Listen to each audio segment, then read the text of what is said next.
Noon, labas-labas muna ako. Walang ulan eh. Ikot lang ako ng dalawang kalsada.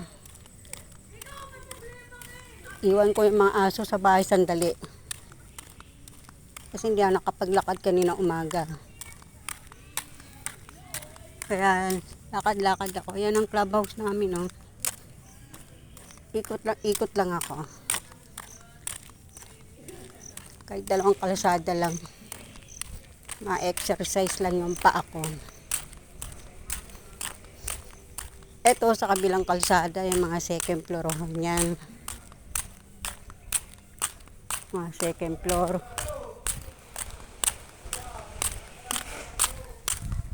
Marami na nagpapagawa. Mga bakod. Doon sa amin, bungalow. Ito mga second floor. Yan. Dalawang kalsada lang ako. Kasi 58 na tayo guys sa next year. Kailangan mag-exercise tayo kahit na 10 minutes, 15 minutes lakad.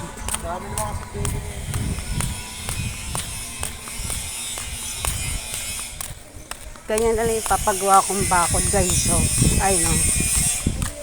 Kasi guys, kapag ang bakod mo rito, bato, hollow block,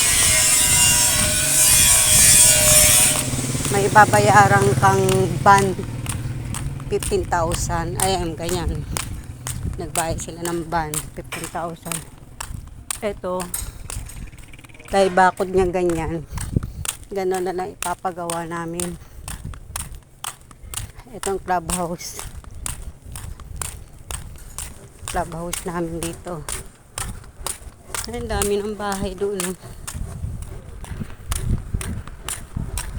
Ito, laki ng aso guys. Oh. Laki rin ng tae. Pag ako abutan ng ulan guys, madilim ang langit. Ito, papunta na sa amin.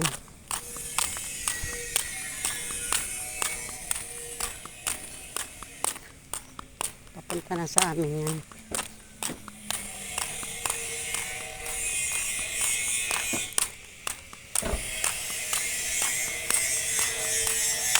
Ayan mga set. Ay, ano yung bakod dun sa dinaanan natin. Alam mo guys, ako napansin ko lang yung ilang buwan na namin dito sa New Leaf, Pilimbes. Nagiging hobby ko yung mag-exercise sa umaga o kaya hapon.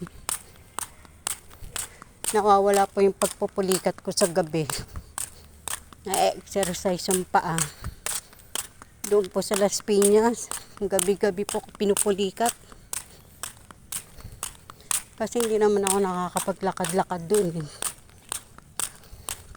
Ang labas ko lang doon yung pupunta ng 7-Eleven, Pure Gold, o kaya magwi-withdraw. Yung clubhouse. So.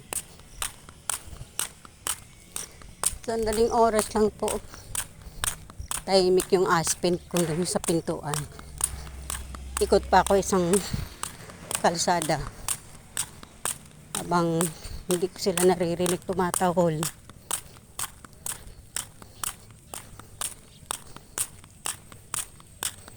Kasi nagdidiskusyon na yung dalawa kong aso sa bahay.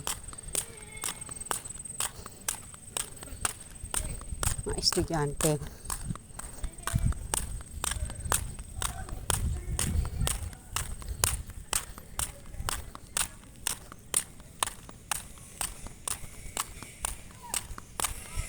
Ganda ng araw eh.